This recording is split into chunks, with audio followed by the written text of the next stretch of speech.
Kariro oro rwango rose miracle na Kristo andina were nemono asemoseta rajeso yeno miracle na Jesu diye dombo neyo yango zemwende cha yora zango kote awegwa yedema sete takendo karirambo mepogoro yesimaro wokorwa kendo bata deno miracle na Jesu neye dombo neyo yango semwende cha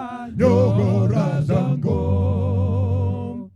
chirangano chake icho netititoche ropa rose donde pa rose mbero pakatepe madamuto yeno miracle na Jesu neye dombo neyo yango zemwende cha yogora zango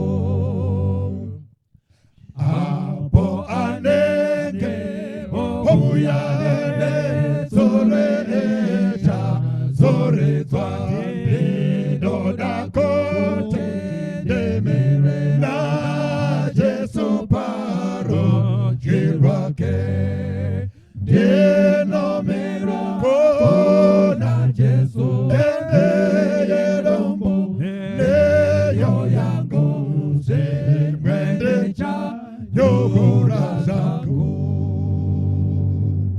apo anenge ohuya nezore echa zore twande doda kote demere na Jesu paro jirwake deno miracle na Jesu neye dombo neyo yango zemwende cha yogora zango tenzi hande nangise fumaze pasipo inochema kupinda muranga kumsoro mutambare kumambo wenyuwe kwekunenga onde otempolesi kotenda kanyorwa tinoda kuziwa kotenda kanyorwa imamotamba rego penyu herenda kanyorwa tenzi zitazo zangu zawanda sejecha asiro paro renyu renonde ponesa sejete zocho jeje chanyorwa motama shitema shaka toka denose denora denoda kosewa kotenda kanyorwa imotambare openyu herenda kanyorwa mushawakana kesa zibate kopenya nevano vane mbere nenguo zachena zechena zakahepa izosino pena kira zezeno renda nakotenda kanyorwa dinoda kozewa kotenda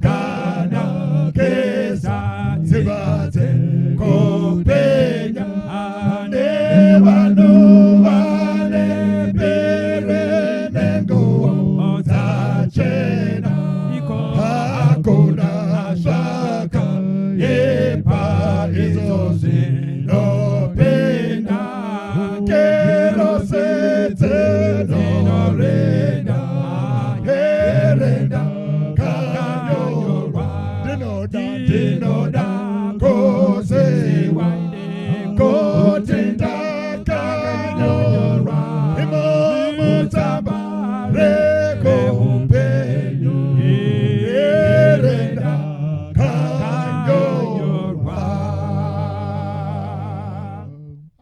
oyaye imwimose muno disatenze tino yimba rio wake tino yimba rio wake nekumi rapecho pechi karo chake toyenda komosha mosha wa marikude nengatino yenda kuzayone kwa kana kisa kwa mare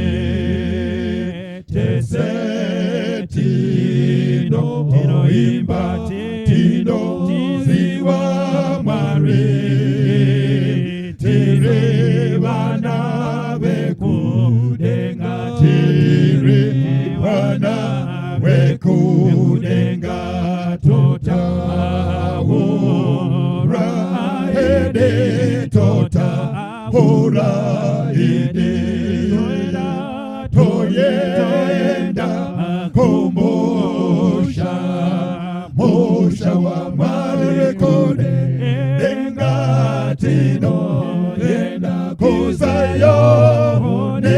kwa kana kisa kwa mwari tino fara pano keza mwari tesa tita shika hapo tesa tita shika hapo musha weza yone musha weza yone twenda toyenda kumusha musha wa marekode dengatino yenda kuzayone kwa kana kisa kwa mare twenda toyenda kumusha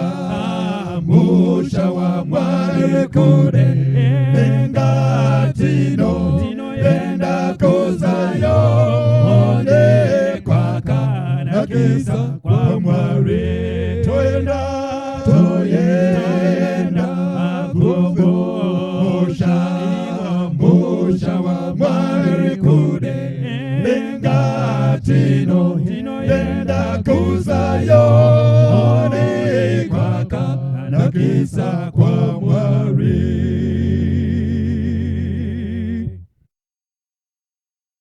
Asi tiri kutarisa m'bhuku raDaniel chapter 2 tsauko chese but tichazongofokasa kubva pavhesi ya 44 kusvika pavhesi yekupedzisira. Tinzoti shoko raMwari rinoti kudini pachatarisa tsauko chese Bhaibheri shoko raMwari rinoti pavhesi ya 44 zvino namazuva amadzimambo iwayo Mwari wekudenga uchamutsa ushe usingatozongoparadzwi uye simba rahwo haringapfuuri kune rumwe rudzi rwavanhu asi irwo huchaputsanya nekuparadza ushe uhwo hwese ihwo huchamira nekusingaperi. Mwari awedzere chikomborero pakuerenga kweshoko rake. Ngatinamate Ishe tomutendai nekuda kwechitsauko chatoda kutarisa. Tinokumbira kuti mweya mutsvene vakanga varipo richinyorwa ngavavapo richidudzira ridzikisirwe imusimudzirwe naJesu tanamata. Amen. Musoro wenyaya unoti hope idzi hadzinyepi. Tiri kuona mukati mechitsauko 2 cha Daniel tichiona mambo Nebukadnezar achirota hope. Munozviziva imi kuti Nebukadnezar ndeumwe madzimambo akashandiswa zvikuru naMwari seshamu kuna Israeli. Munguva dzemadzimambo aIsraeri akafanana nana Joakim vakanga vaita musikanzwa, ndobva Mwari wabvumira kuti Nebukadnezar avatape aende navo kunyika yeBhabhironi. Chimwe chatinoona zvakare mukati menyaya iyi ndechekuti Nebukadnezar akanga achishushikana pamusoro pekuti zvichazomira sei mukati meupenyu hwake. Otherwise aitarisa kuti ko after some time zvinenge zvakamira sei, ndenge ndiriko here, mambo hwangu hunenge huripo here. And this is why Mwari vekudenga vakapindura vakamupa hope idzi. Chimwe chamungada kuziva zvakare ndechekuti Mwari vanotaura nevanhu kuburikidza nenzira dzakasiyana-siyana. Mukaerenga kuna vaHebheru unotsanangura pfungwa iyoyo kuti nguva dzakare Mwari vaitaura nehope nemuono, but iye zvino vanotaura kuburikidza nemwanakomana wavo. Zvinoreva kuti hatinyanyi kuzembera pahope kunyange Mwari achigona kutaura nehope, asi nyaya dzedu hombe dzakubva mushoko. Iye Jesu munyori weshoko ndiye ari kutaura nesu mazuva ano. Saka tiri panyaya yekuti arota hope. The story goes on to say akabva adzikanganwa, ndo pakatanga drama, ndo kubva adaidza vachenjeri vake angasina nhamo because vachenjeri vange varipo, ndobva vauya akati veruwe ndarota hope but dzinotyisa handiwisisi, but ndakanganwa kuti chachiri chii but ndiri kutya, saka ndoda kuti mundiudze hope then mozodudzira. Imozwisisa kuti yakaita dambudziko chairo kuvachenjeri vake kusvika Nebukadnezar azoti ndiri kuona sekuti muri kuda kuita buying time, saka muchaurawa mese. Zviri nani kusara ndisina vanhu vanonzi vane njere kana matadza zvinhu zvakadai.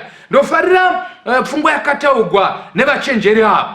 Vanoti izvo hope dzenyu mambo hakuna munhu ndinoida iyo, hakuna munhu anogona kuzviita kunze kwaMwari asingagari navanhu. Amen. Ivo havo vaiti ivhesi 11 iyoyo, kunze kwaMwari asingagari navanhu. Ivo vaiti havo hakuna munhu anogara panapa anogona kuzviita kunze kwaMwari waMwari asingagari navanhu. Zvoburitsa pachena kuti vakasarenda kuti ivo havazvigone. Tine vanhu vakawanda mani vanotemba nevanhu, vanoimba nevanhu, vanoti kana zvinhu zvaoma mukati menyika umu vanotsvaka kuvanhu kuti zvino zvakamira sei, vanoda kuziva future yavo kuvanhu. Zvakadaro zvokuti vanoudziwa pamusoro peramangwana ravo. Vamwe ndovanodziwa namba dzechitupa, vamwe vanoudziwa kuti une vana vakawanda zvakadai, iwe ndiri kuona gomba. Rega nditi pamangwana anaya hakuna munhu anoziva ramangwana rako kunze kwaJehovha. Saka zvadaro shoko rinoti mambo wakatsamwa kubva pavhesi ya 12 kusvika pa16 ndokubva ati vanhu vanga vaurawa nokuti vatadza kundipa hope nekududzikwa kwadzo. Ndo pakazopinda vakomana naDhaniel, Shadrach, Meshach and Abednego, ndokubva akumbira kuti tipewo nguva, and then kana matipa nguva timboitawo titaurawo naMwari wedu tinzwe kuti zvakamira sei. Ndiuno kuti pavakainda kunonamata varoyi nen'anga nevaprofita nevafemberi nevese vemashiripiti vakanga vachitaura mudzimba dzavo kuti tongovimba kuti Mwari waDhanieri naMwari waShadrach, Meshach, Abednego anotibatsira. Usiku ihwohwo hope dzavo hadzina kuuya, vaitoti dai Mwari waDhanieri ndiye Mwari vega asara. Let me talk to the church. Even Jona akaudziwa, wavatireiko iwe, gungwa riri kuramba kunyarara, maybe ndiMwari wako asara aneanza.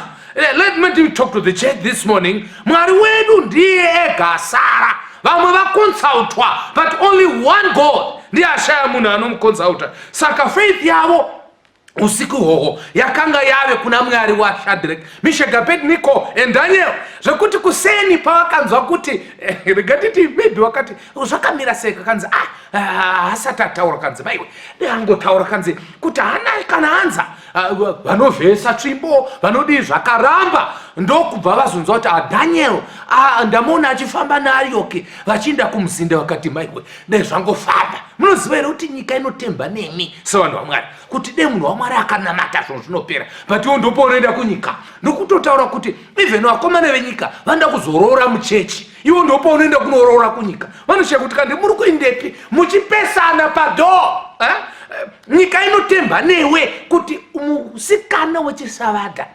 atizire, yotizira, you disappoint nyika.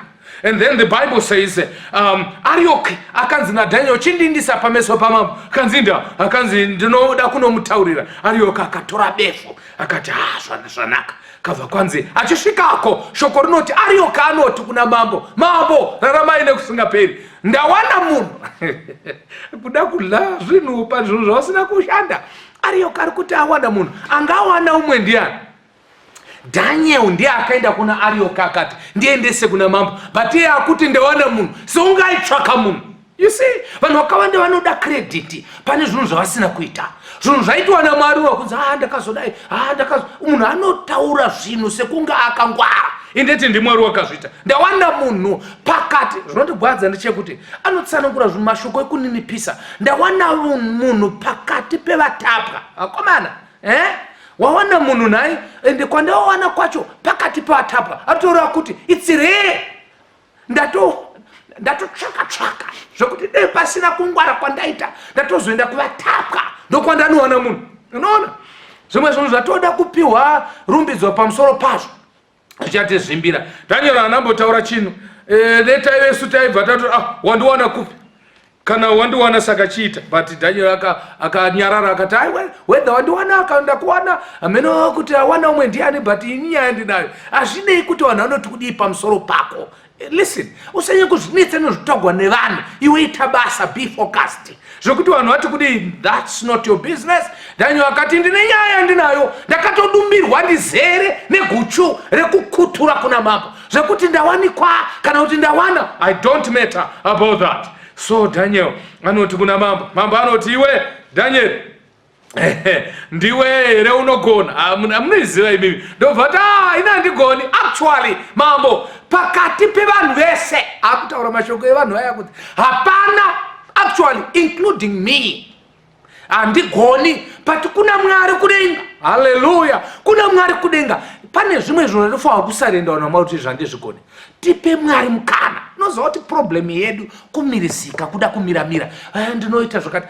Zvimwe zvinhu sarenda, Mwari atore control. Akatora control anogona. Mwari wedu anogona. Pati dambudziko tinoda kugona stereki. Saka Mwari anombotireka. Ndoziva ine kana uchida kunyukura munhu aruda kunyura mudziva, imi moziva kuti swimming pool itoziva kudziva, anoda kumnyukura, mira atanga amwa zvikapu, kumwa zvikapu kuri kumwa mvura. Ukamnyukura asati munonyura mese, Mwari anombokureka kuti umbomwa zvikapu, so that what farava kumira kwaunoita uku Mwari anombokureka. Rega Mwari atore control. Daniel anoti it's not even me, not even vachenjeri venyu. Unoziva kuti n'anga nevaroyi vanga vachidongorera manje kuona kuti Daniel akutaura, kanzi uri kunzweka, kanzi ari kuti hapana munhu, saka hanaanza. Daniel anoti but kuna Mwari kudenga. Daniel ari kuti vaya vaiti Mwari asingagari navanhu vaingofungira, but kuna Mwari ari kudenga ndiye atizisa nyaya. Vakanzi abva atanga kumudodera nhodo. Handingaipedzi nyaya yangu iri verse 44 akudodera nhodo imakanga muchifunga pamusoro penyika ino uye chikuti hongu ndizvo chaizvo paingotaura chinhu ichocho chataugwa ndo chaiuya mubrain. Wakambozviona here kuti kana porohwa nyaya unoramba haugari nenge wakangotarisa. Ndizvo zvakaita Nebhukadhineza, akangotarisa akanzi imi mukabva maona chitombi chikuru, akati inaro kanzi right, chitombi chacho chine musoro wegoridhe. Kanzi maikwe ndizvo chaizvo. Akanzi musoro wegoridhe iwo ndimi mambo.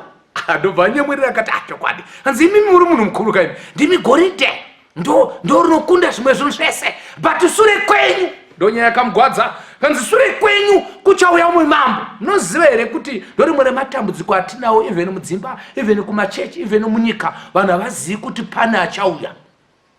Even muchechi chaimo munhu anogara pabasa raakapiwa haazivi kuti pane umwe achapinda. Chakaita kuti wozopinda pabudiwa. Anoziva izvozvo kuona kuti pane achauya sure kwako. As I speak, pane achatouya sure kwangu, pane achauya futi sure kwemadzimambo ari munyika munomu. anoziva kuti achauya ndiani, ndiye Mwari anoziva zvakawanzika. But iwe gara uchingonzwa kuti pana achauya, mushure menyu mambo pachazoya mamidzi nemaPezhia ndoSirivheri, makore acho aripo. Do not bother you. Issue yangu haisi kumakore. Vanhu vakawanda vanoda kutambudzika vachinetseka nezisitombi. Muri kutoona after that pano yaGrecia, you know, Greece yatungamirirwa namambo Alexander ndio chino ichi anditika kusvika 168 BC. From there pano ya pagan Rome ndiye yakarovawo makore ayo. Izvi 168 ichirova ndobva yanobatana nePapist Rome. Inyaya dzatoziva pagan Rome ndo avo varume vakanga vachimirirwa nesimbi, vanga vane utsinye. Of course vakazobatana yakazo incubata kupinda kuPapist Rome, ndivo vakanga vane utsinye huya hwokuuraya, even vakauraya Jesu pamuchinjikwa. Anoziva kuti iRoman Empire yakayo. Saka ari kutaura zvinhu izvozvo kusvika makore ekuti manje vasvika kutsoka. This is where I'm going now. Vasvika kutsoka pakanga pane zvigunwe 10. Anotaura Daniel. Nebukadnezar akatarisa achiteerera akati, are you telling me kuti zvese zvichaitika ini ndiye ndisisipo? Kanzi mbe musisipo ende zvichaitika pamazuva iwawawa zvichiitika imimi umambo hwenyu panenge pasisina. Anoziva kuti chapter 3 akazoita naro akati akana ndoda kuita goridhe muviri wese. Mwari haapikiswe. Kana Mwari wareva kunyange ukaita goridhe muviri wese, iwo chazonopinda musango muviri wese 7 years. Akazonofura soraka una chapter 4. Anoziva izvo. The Bible says kumakumbo ndo kune nyaya, because kunoti pamwe simbi pamwe ivhu. Saka Daniel anoti ipapo umambo huya manje huchaparadzana kuita madzimambo 10, divided Europe. Ndo patiri papa. Kwanzi ipapo madzimambo Yesaya achazama kubatana vachada kubatana nekereke nechechi, but zvicharamba. Why? Because simbi nevhu hazvibatani. This issue yekubatana ndonyaya yatinayo mazuwano ekuti kereke iri kutaurwa panapa ichechi inofanirwa kubata pana Jesu, isingasanganisi chiKristu netsika, isingasanganisi politics nechinamato. But dambudziko rataita hatichazivi mapolitician, mapasta ava mapolitician, maprofeta amapolitician, zvangomvenga hatichazivi kuti anonamatira umwe ndiani. Isi chifanirwa kumira pakunamata avo vachiita zvavo marari avo, but uchiona kuti amubvenga ndo iri kutaurwa naDhanieri panapa kuti ivo vachada kushanganisa zvinhu izvi. Pfungwa ndeyekuti zvinhu zvechokwadi zvaMwari hazvigoni kusanganiswa nezvinhu zvenyika. But all the same, kana ivo vakada kuita izvozvo hazvibatani, because isimbi nevhu. Mamuchiziva here kuti chiprofita ichi ndo kwatari actually kumwe kwese takatokubva, kunyange influence yechigoridhe ichiripo, neinfluence yechisilva ichiripo, neinfluence yebrasi ichiripo, neinfluence yepaganism ichiripo, but tave kusimbi nevhu, kusabatana kwezvinhu. Kusabatana ikoko uchatisvitsa pakupesekitwa kwavatsvene, apo vatsvene vanochengeta mutemo waMwari, especially mutemo weSabata, ndo vachanetswa nokuti vanenge vasingati kubatana nevamwe pakuchengeta mutemo wokutanga kwevhiki. Check your Bible, it's clear. Revelation chapter 13 inozvisanangura izvozvo kuti kanyanga kaduku kakataura mashoko ekumhura okumusoro-soro kakada kuchinja nguva nemisi nemitemo. Saka muchaona kuti pana Daniel anoti zvichaitika izvozvo, vachatadza kubatana. Regani botini mamazuruzuru ekutadza kubatana tunaona even pazuva ranhasi, kunyange zvisati zvave zvenyika nechechi kusabatana, kutoti United States of America mastates abatanidzwi nezita. Unofungidzwa kuti vanhu vanganzi vakabatana, mupurisa achitsika munhu huro, munhu kufa patelevision takatarisa. Is that United States? Kubataneko? Anyway, hatisei zvekunyika idzi dzese. Tarisai anonzi maUnited Nations. Kuti United, saka umwe akaziva kuti kubatana takabatana edu, but hatisi United. Ani masonaka nyango tikatumidza nyika ino Africa kuti United States of Africa hazvibatanidzi.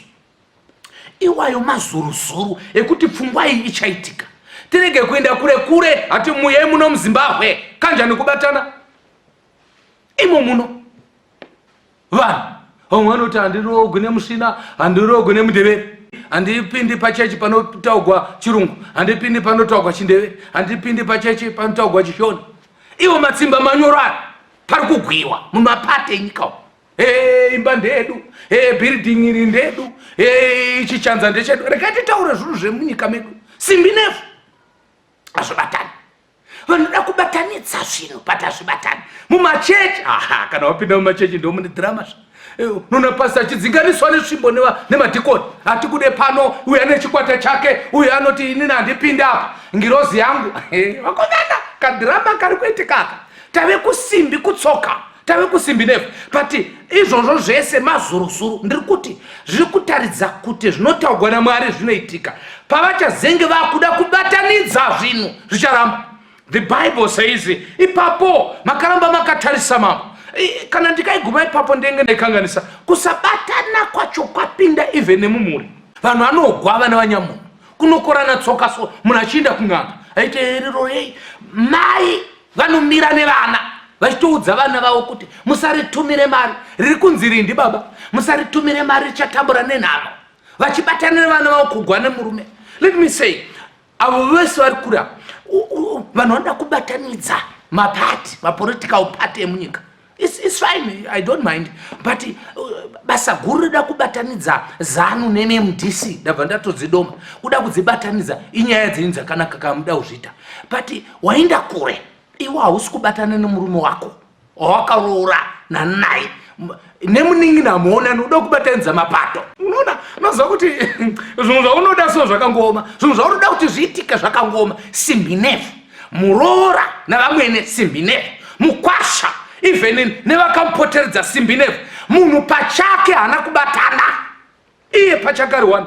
Nhasi kung'anga, nhasi kuchechi, mangwana abisa mari yechechi, mangwana ari kubisa mari yenyika. Ndokusabatana keko.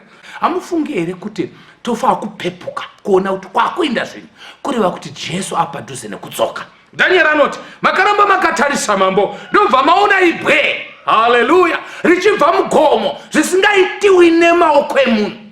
Ndokubva ibwe riya rarova pachitombi, kwete musoro, kwete maoko, kwete chiuno, kwete pamupimbira, but rakarova patsoka.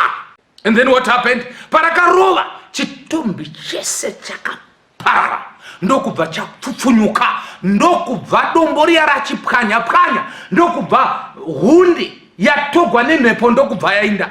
And then Daniel ari kudonha nhondo. Ndiri kufarira Daniel ari kufamba nenyaya yake. Makaramba makatarisa ndokubva ibwe riya rakura rikazadza pasi pese. What does that mean? Daniel ari kutanga kudonha zvazvinoreva. Anoti ibwe ramakaona umambo hwaMesiyasi, uhwo umambo hwokuti kana achinge auya hakuna futi umwe umambo hunenge huripo. Haleluya. Ndiye ega asingagadzwi. That's why pachinzi zvisina kuitwa nemaoko emunhu. Haagadzwi nevhoti, haagadzwi nekansuru nepolitibiro, haagadzwi neNational Standing Committee, haagadzwi nemavidco chairman kana nemaservice chiefs. Anogadzwa naiye Mwari. Ndinoroona zuva racho riri padhuze. Even Judha akamuona akati nopisa sechoto, ndiye achazogara pachigaro. Kwanzi rakakura rikazadza pasi pese, ndiye ega achazadza pasi pese. Let me say this morning, kana pane umambo hwatakamirira, takamirira umambo hwedombo. Ndo umambo hwega hwatakamirira. Madzimambo ese achapera. Ndiri kutaura kuti kuAmerica kuchapera, muZimbabwe kuchapera. Hakuna kana hurumende, hakuna mambo achakosora kana uyu agara. Rega nditoti itogara iye zvino, kana chizenga akuzogara hapana umwe achagara futi. Iko kutonzi Republic of Mozambique nokunge iyi isati yauya. Kana iyi yauya hakuna Republic of Zimbabwe nokuti anenge agara mugara. Rega ndikuenda newe kune chimwe mhani chitsauko chandofarira tigovhara zvedu. I think Revelation chapter 20.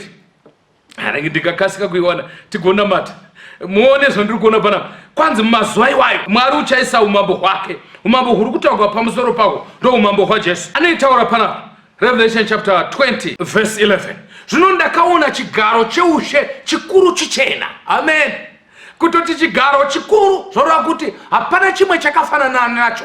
Ndakamboona chigaro chemuparliament chakakura kudarika zvevamwe, but hachisi chichena. Nyange chikaita chichena asi hachina kuchena. Munoziva here kuti pfungwa yekuchena panapa inoreva utsvene, holiness. Zvigaro zvogona kuve zvirefu but zvisina holiness, saka zvisi zvichena. Naiye wakanga akagara pamusoro pacho, iye nyika nedenga zvakatisa pachiso chake zvikasawanirwa nzvimbo.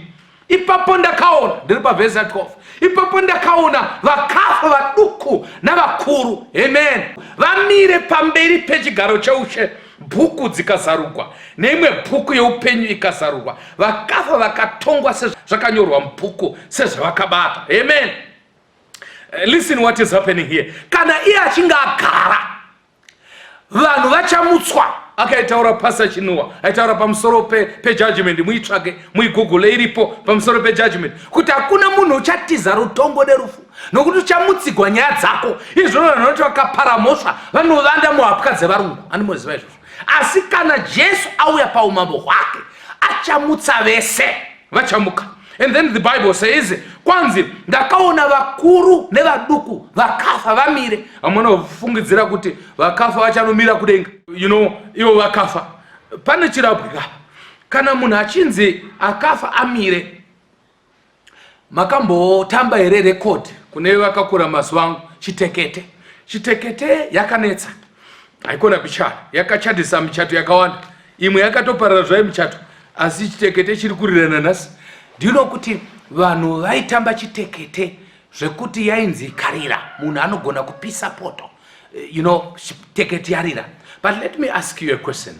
Kana Chitekete ichirira, iye zvino mu-TV, kana ichirira, uchiona vana Leonard Dembo vachiiridza. Leonard Dembo anenge ari mupenyere kana kuti akafa. Okay? Munhu anomarashika. Ndati anenge ari mupenyere kana kuti akafa. Vamwe anogona kuti anenge akafa, mumwe anoti anenge ari mupenyu. Rega ndikupe chirahwe ndikwedere padhuze. Mu-TV kana Leonard Dembo achiridza, anenge ari mupenyu. But pa-real life akafa. Chiri kurira chii? I-life yaakaita ari mupenyu. Saka vanhu vari kumira, asi zvituna zvinonomira. Chinomira irekodi yezvawakaita uri mupenyu, muduku nemukuru vachamira. Saka iwe hausi kuzonomira uriwe, kuchamira mabasa. That's why the Bible says, umwe neumwe achitongwa nezvaakaita nemuviri, kwete zvaakaitirwa. Ende pataugwa mabhuku kapana, kwanze vanhu vakatongwa nezvazvakanyorwa mumabhuku, pozoita imwe bhuku yakazarurwa. Ndona nditaure ipapa. Zvoreva kuti mune mabhuku, pozoita bhuku. Mabhuku ndezvivi, bhuku ndeupenyu. Zvoreva kuti kana toponeswa, hapana vanonzi vari specially saved. We are saved by one power of the blood of Jesus. That's why ichinzi one book. Hatinyogwa mabhuku akawanda kana chiponeswa. Zvoreva tose tinonyogwa mubhuku yeupenyu, whether uri muparidzi, whether wakaita sei, mubhuku yeupenyu. But mabhuku ezvivi akawanda, nokuti zvivi zvakawanda. Vanhu vanonyogwa zvakasiyana siyana. Saka Daniel achitaridzwa zvese izvi, aitaridziwa zvaizoitika pamazuva ekupedzisira. So we are saying this morning, tiri kumakumbo, tiri kusimbi nefu. Iwe neni, ziva chinhu ichi, taakuinda kumapeto. Jesu apadhuze nekudzoka. Umambe hwedombo hwapadyo kurova patsoka. Chako chaungangoita kutiza neupenyu hwako. 18 ya Revelation inoti, budai mariri Babyloni vanhu vangu, murege kuwadzana naro pazvivi zvaro. What does that mean? Ngatichengetedzei zvakataurwa naMwari, tirege kurasika. Zvese zviri kuitika izvi, matambudziko ese ari kuitika, vana coronavirus vese nenjodzi dzese dziri kuitika, dziri kunongedza kuti taakusvika pakuguma kwenyika, apo Mwari vachazoumba umambo hwedombo, umambo hwaJesu, husingazoiswi kune humwe umambo, but uchagara nekusingaperi. Ipapo vese vanotenda kuzita raMwari vachamira vasingatyi, ndo vachadzikinurwa, vachazvitaura pachena, vachinzi naJohani, imi makatendeka pazvishoma, pindai mumufaro waIshe wenyu. Vakaonekwa naJohani that day, kunonzi ndakaona vanhu vakawanda vazhinji vamire pamberi pechigaro chaMwari. Ndikanzwa, pachitaugwa kabva kwanzi neumwe, one of the 24 elders, ndivanani kwavo, ndinoida muchirungu, inoti what are these? Varere kuti what? Harirevi people, rinoreva things. Zvinoreva kuti kana taponeswa tinoita sezvino. In other words, we are parikunzi zvikwezvi izvowo zvii vanhu vaMwari kuti isusu timirawo mudenga zvizvo zvezvo type yedu iyi kumira mudenga nemanga edu aya nedhora redu rekudonha iri tonomira mudenga zviko izvozvo zvatiri kuitikwa izvo. It's as if parikunzi mashuro api kwari amuri kutiitira nai Mwari mavatorepi kuvanhu ava. And then ndinodisa Jona anoti ko indinozivei. Jona anoti handina experience yazvo, imi ndimunotoziva. Actually aimubvunza aitira kuti awane mukana wokuterekwa. Aiziva kuti Jona anawanza, but anoti these are they. Ndivo vakabva pakutambudzika kukuru. Ndopada ipapa kunonzi these are they, these padhuze, they kare. Zvoreva kuti ava havana kutangira pano, vane kwavakabva. Vakabva pakutambudzika kwete mbichana, but kukuru. Kuruna hakusi kutambudzika kukuru, imviro dzekutambudzika. Kutambudzika kukuru kuchaitiwa nekanyanga kaduku kachitambudza vatsvene vanenge vachimira naJesu. Kwanzi vakabva pakutambudzika kukuru vamira pamberi pegwayana. Rega nditi pamangwananano ndida unamata munamata nokuti varipo here vanoti pastor mukuvhara rusando rwuno kumba kune hondo. As I speak, hatoonani nasisi, hatoonani naputi, hatoonani vabereki nemurume takaitira kamukore vana vanyamuna vafonderana. Toda kuti zvinamatira izvozvo ndomviro. Actually usambofunge nezvekanyanga kaduku, hausviki uko. Utokundikana izvino kanyanga kasati kauya. Kamwe kanyanga ndisekuru vako ndo kamwe kanyanga kaduku ikakaka. Amwati tichazoshinga kana kanyanga kaduku kauya. Uchishingepi? Uchitadza zvino pariku hapana munhu ari kumanikidzwa chinhu. Patunochikora Sabata pasina nokumanikidza. Kuzoti zvomanikidzwa handiti vanokuita pati. Mira naMwari uti pastor ndinamatirei tibvisiwe mukuvengana, kushorana nekugwisana. Simbi nevhu zvapinda mukati medzimba dzedu zvibviswe. Vanhu vabatane pazvinhu zvakanaka. Tirege kubatana pazvinhu zvenyika, tibatane pazvinhu zvaMwari. Tirege kuzadzisa usimbi nevhu muzvinhu zvisizvo, but zviitike kunyika zvisaitika muimba yavanhu vaMwari. Vanhu vabatane. Vanonetsana mapasta ega, mapasta vanonetsana, vafundisi vega ndo vanokwana. Asina mbona zvakadaro. Mwari ngatibatsire mangwananano. Iwe neni tiwirirane tizive kuti Jesu apadhuze nekudzoka. Soon and very soon wamanda icharira. Ndoda kunamata neyo pamangwananano. Wakabatana rei? Wakabatana nana? Makabatana nani? Mba menyu muri kuwirirana here? Izvozvi muri kuona TV umwaruko muri kuwirirana here? Kanyanga ikaka. Kanyanga kachauya but imi hamusvikiko. Munenge maparadzwa. Vamwe vedu takatoparara kudhara because my relationships edu akabvaruka. Mwari ngaabatanidze muri atite vanhu vakabatana. Then chekupedzisira toda kunamatira kuti umambo hwedombo husati hwauya tiparidze evhangeri yeushe. Jesu adzoke tiwanikwe takamira munzvimbo dzedu nekusatya, titeerere zvotaurwa naMwari. Ndomunamatomira ndoda kunamata nemi. Tsinzinai apo tinonamata. Ishe tomutendai mangwananano. Hope idzi hadzinyepi. Rimwe ramazuva dzichadutsikwa. Kudzoka kwenyu kuchaoneka. Nebhukadhineza hakusisina. Mamidzi nemaPezhia vana Darius nana Cyrus hakusisina. Alexander nemagenerals ake 4 vana Lysimachus hakusina. Hakusina pagan Rome, hakusina. Papas yakakuvara, ronda rakupora, vakutanga kuseshena kuti vamutse umambo hunogwisana neshoko raMwari. We are praying this morning kuti vana venyu this evening risati ravira zuva umwe neumwe amire nemi.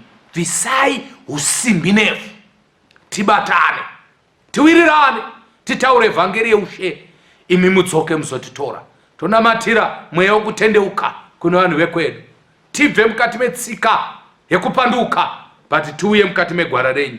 Munyasha dzaIshe Jesu Kristu nekuwadzana kweMweya Mutsvene zvinobva pachigaro chitsvene chaMwari Baba zvizorore pamusoro pedu tose kubva zvino dzamarara Jesu achidzoka nekusingaperi-peri. Amen. God bless you. Hapo Jesu anounganidza vanhu vese pamberi pa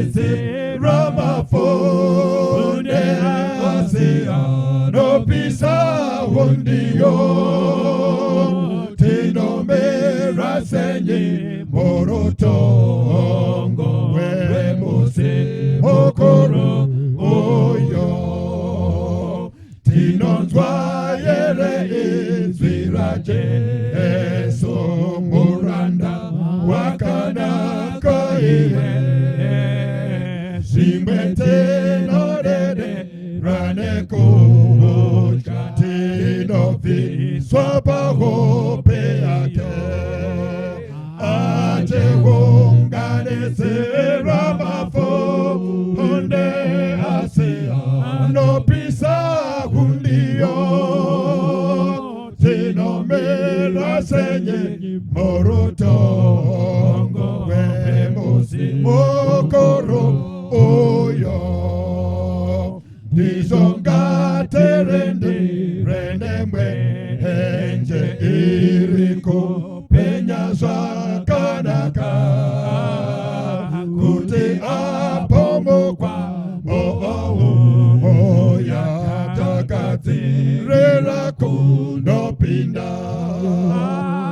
achevongane tera mafunde anopisa hundio tinomira senye morutongo we mose okoro oyo moyo yedo ere kunangeza apoje Jesu are konenga tinombo merera nekoti wadakara wendoro tapera ate ongane tera mafunde asia anopisa undio tinomira senye moroto